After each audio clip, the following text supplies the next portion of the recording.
Et bien bonjour à tous les amis, c'est Xefoot. Aujourd'hui on se retrouve pour une toute nouvelle vidéo. Aujourd'hui comme d'habitude les infos mercato comme chaque semaine. Voilà, je m'excuse, ça fait un petit moment que j'ai pas fait de vidéos. Ces infos mercato datent un peu quand même, je vais pas vous mentir. Ça date, il y en a de la semaine dernière, il y en a qui sont un peu récentes quand même. Mais voilà, c'est pas trop d'hier et avant-hier, on va pas se mentir. Du coup, et ben moi je vous laisse avec ces quelques infos, c'est parti. Nice avance sur la piste Kondogbia. Nice active depuis l'ouverture précoce du mercato. Après déjà 5 recrues, Nice se serait penché sur Geoffrey Kondogbia. Des premiers contacts ont eu lieu entre les deux parties et le joueur joue actuellement à Valence en Espagne, serait tenté par une arrivée à Nice. Reste à savoir si c'est un transfert ou même un prêt qui est à l'étude. Martin Terrier s'engage avec Rennes, tout simplement, bien décidé à recruter à de nombreux postes cet été. Rennes aurait trouvé un accord avec l'OL pour le transfert de Martin Terrier. Le montant du transfert devrait s'élever.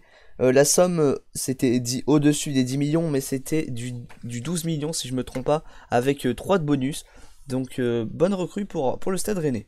Pape Gueye signe à l'OM, désireux de renforcer son milieu de terrain. L'OM a fait face à la concurrence et a même remporté le gros lot. Après une lutte acharnée, le club phocéen annonce sa première recrue, qui est donc Pape Gueye. Le jeune milieu de terrain prometteur du Havre, le joueur a signé un contrat à un bail de 4 ans avec le club olympien. Reste à savoir si les performances seront de la partie.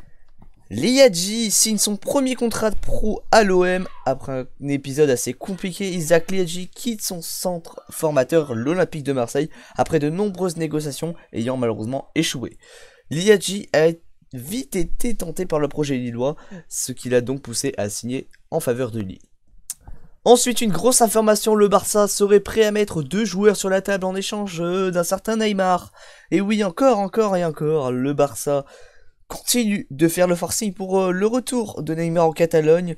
Le Barça demanderait 170 millions. Neymar a trouvé un accord avec le PSG pour le laisser partir en cas d'offre de 170 millions. Pour laisser partir sa star, en manque de liquidité, le Barça proposerait maintenant de mettre Coutinho et Griezmann en échange de Neymar. Une offre très intéressante pour le PSG, mais rien n'a été officialisé. Donc pour moi, c'est une offre très intéressante pour Paris, parce que c'est quand même faire venir 2 gros joueurs en échange d'un gros joueur. Moi, franchement, j'aurais pas hésité à accepter cette offre. Après, je sais pas si ça a été officiel ou pas. Le FC Séville surveille Cyprien Willan. Cyprien a été placé sur le marché des transferts par l'OGC Nice et le dirigeant azuréen pourrait le laisser partir en cas d'offre satisfaisante. Monchi, qui a l'habitude de jeter un coup d'œil en Ligue 1, aimerait bien le profil de l'ancien Lensois, qui comblerait d'arriver le départ de Banega. Hakimi signe à l'Inter. Ouais, ça fait un petit moment qu'il y a eu cette information, mais il signe enfin à l'Inter. En effet, le latéral marocain a signé jusqu'en 2025 avec l'Inter pour seulement un montant de 40 millions avec le club se résidant en Lombardie. Toujours du côté de l'Inter, Sanchez devrait définitivement recruter par l'Inter.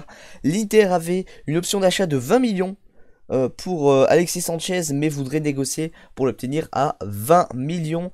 Le Chilien de 31 ans devrait donc prolonger son séjour en Lombardie de quelques années supplémentaires. Tottenham a refusé une approche de la Juventus pour Ndombele.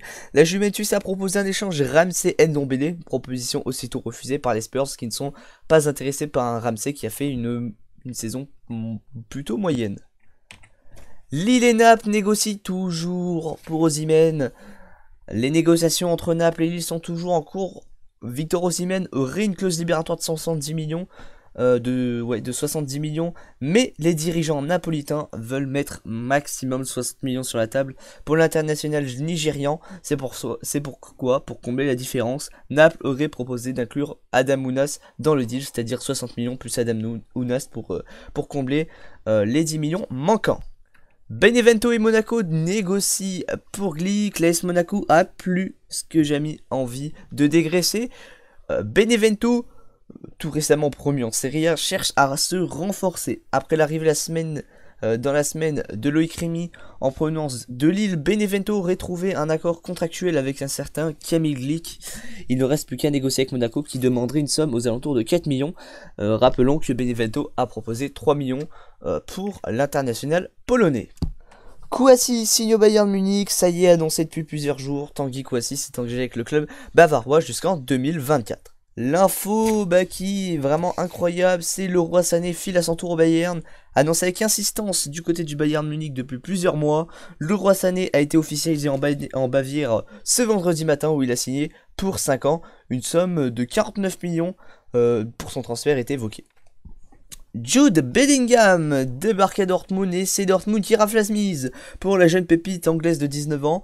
Le joueur formé à Birmingham City est courtisé depuis des mois par Manchester United, Chelsea ou encore Arsenal, mais il a choisi le projet allemand où il va signer un bail de 5 ans. Dortmund aurait déboursé une somme aux alentours de 23 millions pour s'attacher les services de l'anglais. Reste à savoir si l'anglais va performer à Dortmund.